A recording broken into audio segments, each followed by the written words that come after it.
नमस्कार, मेरा नाम आलोक है। आप लाइव सीरीज देख रहे हैं। इस वक्त की बड़ी खबर है, देखिए जश्न का माहौल है।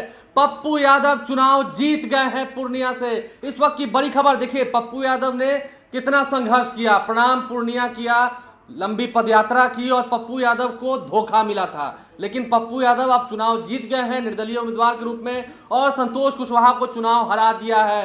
देखिए इस वक्त की बड़ी खबर, संतोष कुशवाहा चुनाव हार गए हैं, बीमा भारती चुनाव हार गई है। बीमा भारती को तो उतने मत प्राप्त हुए जितना लगता है वहां पर नोटा को मत मिला होगा या उसके आसपास ही मत होगा।